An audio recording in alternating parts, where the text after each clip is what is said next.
తిన్నవారా తిన్నట్టమ్మా చెప్పు నీకు విషయం చెప్పాలి చెప్పు ఇలాగ సంక్రాంతి వస్తాను కదా పండగకు చెల్లెని ఇంటికి తీసుకోవాలనుకుంటున్నా ఏమంటావు మరి ఏమో నీ చెల్లెకి తెలియదు నీకు తెలియదు ఆగు నీ చెల్లెని ఇస్తా స్వీటీ ఇట్లా మీ అన్న ఏమో చెప్తాండుగా ఏంటన్నయ్య పండగ వస్తుంది కదా ఇంటికి తీసుకోవాలన్నా ఏమో నాకు తెలియదు మీకే తెలియాలి బావ వచ్చినాక బావని అడిగి చెప్తా బావ ఎప్పుడు వస్తాడు కదా ఏమో మరి దానికి తెలుసు ఎప్పుడు వస్తలే ఏమో ఏమో అత్తమ్మ ఏమోరా మరి మీ బావ వచ్చినాక అడిగి చెప్తా మరి మీ చెల్లె నువ్వు తీసుకుపోతే ఇక్కడ ముగ్గులు ఎవరు వేస్తారు ముగ్గులు వేయాలి అప్పాలు చేసుకోవాలి మా ఇంటికాడ ఎవరు ఉంటారు మరి నువ్వు లేవు అత్తమ్మ నువ్వు వేయాలి నేను ఉత్త ముసల్దాన్ని నాకేమయ్యేస్తుందిరా ముసల్దానం అయితేనే సెల్ పట్టుకుని తిరుగుతాను మరి ఇక ఎట్లా మీ చెల్లె నేర్పించింది గిట్లా అన్నాడు కానీ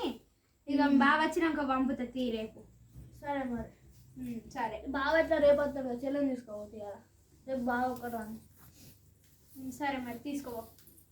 తీసుకోవాలి తీసుకో ఇగో నీ సెల్లు సరే అత్తమ్మ మరి నేను చెల్లెని తీసుకొని వెళ్ళకపోతే రేపు బాగుంటుందమ్మా మళ్ళీ ఆడొక్కడ వస్తారా రేపు మరి మరి సరే రేపు మరి నేను వచ్చి చెల్లెని తీసుకోవాలి రేపు బాగా వచ్చింది సరే రేపు తీసుకోలేవు కానీ ఒకసారి అయితే ఆయన ఫోన్ చేసి అడగండి సరే ఒకసారి ఆయనకి ఫోన్ చేసి అడిగి చెప్తా చెప్పు హలో మీ బామ్మారి వచ్చి మరి గిట్లా దీని సీటీని తీసుకోవతా అంటాండు నువ్వు గిట్ట పండుగ వస్తావా మరి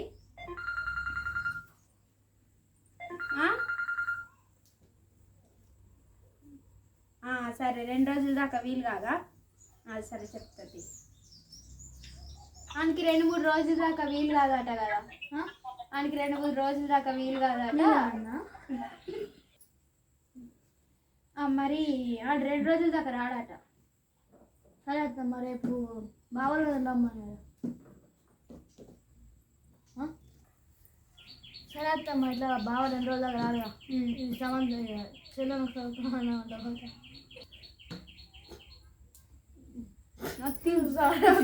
సరే అత్తమ్మ ఇప్పుడు అత్తమ్మ బావ ఇట్లా 2 రోజుల దాకా రాడు సరే అత్తమ్మ ఇట్లా బావ 2 రోజుల దాకా రాడుగా ఇప్పుడు చెల్లెని తీసుకోవాలి ఓకే సరే అత్తమ్మ లగేజ్ వద్దా లగేజ్ మద్దు అక్కడ ఉన్నాయి మా అమ్మ కొట్టిందట పంటకు సరే పండు పోదాం ఆడదాకా వాడగొడతా ఇంకో సీట్ నీ సెల్లు